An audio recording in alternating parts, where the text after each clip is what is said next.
जी हाँ, मैंने 98% स्कोर किया था क्लास 12th में। एंड इस वीडियो में मैं पर्सनल हैक्स बताने वाली हूँ जिन्होंने हेल्प किया मुझे कंसंट्रेशन, फोकस बिल्ड करने में, अच्छी सॉलिड स्ट्रैटेजी बनाने में। Hi humans and welcome back to humanities. I am Purva and आज की वीडियो में हम जानने वाले हैं कि कैसे हमें 1 दिसंबर से पढ़ के अपने प्री बोर्ड्स के साथ साथ बोर्ड्स को भी टैकल करना है। अभी आप सबके प्री बोर्ड्स शुरू हो ही गए हैं, किसी के चल रहे हैं, किसी के होने वाले हैं। तो दिसंबर की जो हमारी स्ट्रैटेजी होने वाली है, be it related to pre boards, most important topics, syllabus, जो भी हमें अपना बोर्ड्स के पर्सपेक्टिव से अभी कंप्लीट करना है वो मैं बताने वाली हूँ। And most important study hacks मैं आपको बताने वाली हूँ जो मैंने अपने टाइम पे यूज किए थे। जी हाँ, मैंने 98% स्कोर किया था क्लास 12th में। एंड इस वीडियो में मैं पर्सनल हैक्स बताने वाली हूँ जिन्होंने हेल्प किया मुझे कंसंट्रेशन, फोकस बिल्ड करने में, एक अच्छी सॉलिड स्ट्रैटेजी बनाने में, वो मैं आपके साथ शेयर करूंगी। तो चलिए लेट्स गेट स्टार्टेड। अच्छा जी, तो सबसे पहले एक स्टोरी बताती हूँ, बहुत फनी है, मैंने पहले कभी बताई नहीं है। वही हम सब स्टूडेंट्स का जो दिमाग होता है वो बड़ा फोकस नहीं होता है, और जगह रील्स में ध्यान ज़्यादा है, घर में क्या बातें चल रही है उसमें ज़्यादा है, और यार बैठना ही इतना मुश्किल हो जाता है कि कंसंट्रेशन तो बहुत देर बाद बन पाता है। तो क्या हुआ था कि हमारे बाथरूम का बल्ब फ्यूज़ हो गया था, तो एक नया बल्ब लगा था जो कि काफ़ी ज़्यादा ब्राइट था, बट मैंने वो नोटिस नहीं किया अनटिल जब मैं एक दिन पढ़ने बैठी। तो मैंने ये 40 हर्ट्ज बाइनॉरल बीट्स सुनी 5 मिनट तक। मैंने देखा था यूट्यूब पे कि इनसे जो है हमारी ब्रेन की वेव्स काफ़ी ज़्यादा फोकस और कॉन्सेंट्रेशन में चली जाती हैं। तो मैंने पढ़ने से 5 मिनट पहले ये सुना। तुम यूट्यूब पे लिखोगे ना तो सिंपली आ जाएगी वीडियो, ठीक है। ऐसे एक पी की वॉइस होती है जो हेडफोन्स पे आपको सुनना होता है, ठीक है। तो मैंने ये सुना पढ़ाई करने के लिए, और पढ़ने से पहले मैं एक बार वॉशरूम चली गई। तब मैंने एकदम से नोटिस किया इतना ज़्यादा ब्राइट है ये वॉशरूम। मतलब मेरा वो जो ध्यान था वो एक्चुअल में दिमाग एक्टिवेट हो गया था। I became very concentrated and focused अपने इन्वायरमेंट को लेके। तो तब मुझे 100% यार बिलीव हो गया कि यार अब से पहले मैंने कैसे ये नोटिस नहीं किया, मैं तो बड़ा सो रही थी, ऐसा मुझे फील आया, राइट। सो 100% मतलब ये चीज़ मैंने एक्सपीरियंस करी हुई है। इसको सुन के जो पढ़ाई होती है, specially in the early morning slot, जब सब सो रहे हैं, पूरा सन्नाटा है, मैं कहूँगी डेली ये चीज़ करो। पढ़ने से पहले 40 हर्ट्ज बाइनॉरल बीट्स हेडफोन्स लगा के सुनो 5 मिनट तक, और फिर पढ़ने बैठो। अलग ही जो आपका ब्रेन एक्टिवेट हो जाता है, फोकस मोड में चला जाता है। मैं कह रही हूँ मेरी मान लो, बस एक बार करके देख लो, ठीक है। एक हफ्ता करके देखो, फिर तुम्हें खुद पता लगेगा। So this is study tip number 1। दूसरी टिप पे चलते हैं। सीबीएसई मटेरियल को अपने फ़ायदे के लिए यूज़ करना है 100%।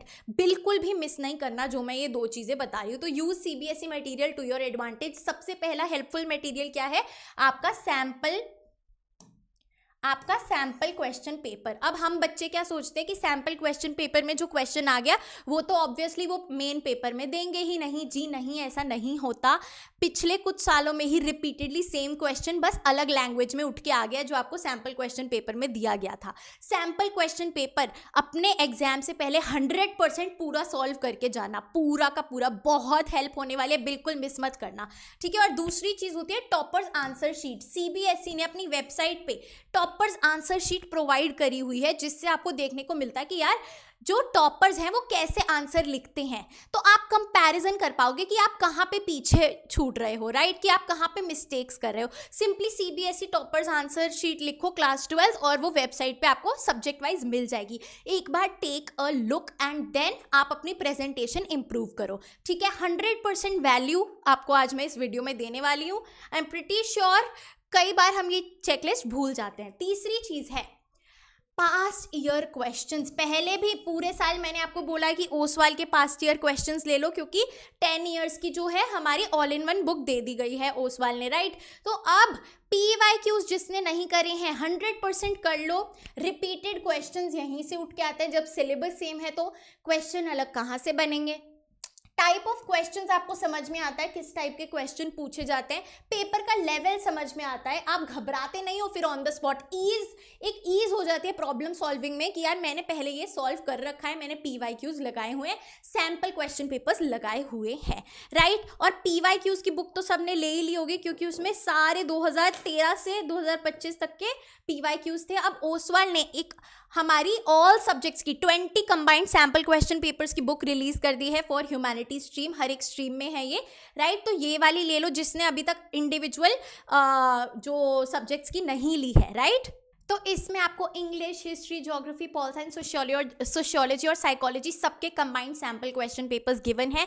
लिंक मैंने डिस्क्रिप्शन में डाल दी है। आई 100% ट्रस्ट ओसवाल बुक्स, क्योंकि आंसर्स भी इनके एकदम एनसीईआरटी बेस्ड होते हैं एंड फुल्ली सॉल्व्ड आपको सैम्पल क्वेश्चन पेपर मिल जाएंगे।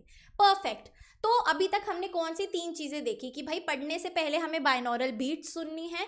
दूसरी चीज़, हमें सैम्पल क्वेश्चन पेपर जो लेटेस्ट है 2025 का ही अभी रिलीज़ किया है आपके सिलेबस के अकॉर्डिंग, वो हमें सॉल्व करना ही है अपने बोर्ड एग्जाम से पहले, और आंसर शीट देखनी है टॉपर्स की कि वो कैसे आंसर लिखते हैं। और फिर तीसरी चीज़ है भाई, जो बच्चे जिनका किसी भी रीज़न से कोई पढ़ाई नहीं हो पाई, एटलीस्ट तुम पिछले 5 साल के PYQs कर लो। मैं कह रही हूँ 60% तो आप अचीव कर ही पाओगे इजीली, क्योंकि वही मोस्ट इंपॉर्टेंट क्वेश्चंस अलग भाषा में उठ के आते हैं। ठीक है, तो ये 3 चीजें हैं जो आपको बिल्कुल ही करनी है, you can not avoid them. अब बात आती है कि मैम किस तरीके से मैं टाइम को टैकल करूं, टाइम बोल रही हूं मैं, किस तरीके से टाइम को टैकल करूं, राइट। सो भाई अब इसमें यार प्लस और माइनस आप जितना भी कर लो, मैं यही रिकमेंड करूंगी 2 आवर्स का स्लॉट प्लस 2 आवर्स का स्लॉट, 4 घंटे यहाँ हो गए, और फिर 2 घंटे का स्लॉट और 2 घंटे का स्लॉट, 8 आवर्स का अपना यार टाइम निकालो पढ़ाई के लिए। 6 भी हो सकता है कभी कभी, राइट। ठीक है, अब कैसे करें भाई, या तो सब्जेक्ट 1 2 घंटे में कर लो, फिर सब्जेक्ट 2 2 घंटे में कर लो, फिर सब्जेक्ट 3 3 सब्जेक्ट अगर एक दिन में करने हैं तो ये भी चलेगा। अगर 3 टॉपिक करने हैं ज़्यादा इन डिटेल है तो टॉपिक 1, टॉपिक 2, टॉपिक 3, और जो आपका लास्ट का स्लॉट है वो रिविजन के लिए रखो। जो भी पूरे दिन में पढ़ा है, जो भी पहले 6 घंटे में पढ़ा है वो रात में रिवाइज कर लो। इसमें 2 घंटे लगने भी नहीं, आधा 1 घंटा लगना है मैक्सिमम, राइट। अच्छा, अब टाइमिंग की अगर बात करें भाई, अर्ली मॉर्निंग का एक अपना 100% स्लॉट रखो। मैंने पर्सनली जो भी मोस्ट इंपॉर्टेंट, मोस्ट डिफिकल्ट मेरे को चैप्टर्स और टॉपिक्स लगते थे, मैं सुबह सुबह 5 4 बजे भी उठ के मैंने कवर किए हैं, बहुत हेल्प होती थी, राइट। तो 6 to 8 AM का फॉर एग्जाम्पल आपका स्लॉट है। फिर देखो 2 घंटे का गैप आ गया, अपना नहा धो के नाश्ता पानी करो, 10 से 12 का एक रख लो, फिर रेस्ट कर लो भाई 12 से 2, फिर 2 से 4 का रख लो, फिर पूरी शाम आपके पास है मस्ती मजाक करने के लिए। 4 बजे के बाद 8 बजे तक या 10 बजे तक भी आप जो करना है करो, फिर आधा 1 घंटा अपना रिविजन के लिए रख लो।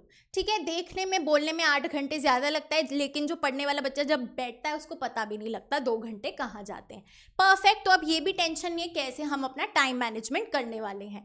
बहुत अच्छे। अच्छा, जैसे कि मैं बताती हूँ, रन स्ट्रैटेजी सबको पता है, वापस मैंने इसलिए नहीं लिखा, इजी तरीके में लिख दिया है। रीड तो करना ही है, एनसीईआरटी वीडियोस, अंडरस्टैंडिंग जो भी कर रहे हो, लेकिन बिना लिखे काम नहीं होगा, राइट करना पड़ेगा। जो भी यहाँ पे शॉर्टकट मारता है, जो नोट्स अपने हैंड रिटन नहीं बनाता, उसको वो रिजल्ट नहीं मिलेगा, नो मैटर व्हाट। आपको अपने खुद के हैंड रिटन नोट्स बनाने पड़ेंगे। यार आप मानोगे नहीं, अभी मैं LLM कर रही हूँ अपनी, मास्टर्स इन लॉ, राइट। तो क्या है कि अभी भी PYQ से हम उठाते हैं एक एक क्वेश्चन, पूरा आंसर बना के लेके जाते हैं, राइट। पूरा आंसर पहले ही रेडीमेड आंसर बना लेती हूँ, फिर वही अपना लिख के आती हूँ एग्जाम में, राइट। तो अभी भी इस लेवल तक भी नोट मेकिंग चलेगी ही चलेगी, विदाउट राइटिंग नहीं पॉसिबल हो पाएगा जो स्कोर आप अचीव करना चाहते हैं। एंड फिर प्रैक्टिस करो, क्योंकि आपके पास ज़्यादा टाइम होता है। PYQs लगाओ, सैम्पल क्वेश्चन पेपर्स लगाओ, राइट। दोनों ही लिंक मैंने डिस्क्रिप्शन में डाल दी है, ओसवाल के ले लो, रीजनेबल भी है, अच्छे क्वालिटी के भी हैं,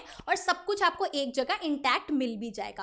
परफेक्ट। अच्छा जी, और एक और चीज़ जो मैं आपको बताना चाहती हूँ वो ये है कि हिस्ट्री के जो हमारे अपकमिंग चैप्टर्स हैं वो जल्द ही आ जाएंगे। मैंने काफ़ी तैयारी कर ली है, बीच में काफ़ी ज़्यादा ब्रेक हो जाता है बिकॉज अब मेरी अपनी स्टडीज़ भी चल रही हैं, ठीक है। बट चैनल को सब्सक्राइब कर लो। हिस्ट्री की अब जो हमारा नेक्स्ट चैप्टर है भक्ति सूफी ट्रेडिशंस, वो जल्दी आपके पास आ जाएगा। क्लियर? बहुत अच्छे। So guys, that is it for our today's video. I hope you like it, and if you did, please like, share and subscribe to the channel. You are at Humanities. Happy learning, and I'll see you in the next video.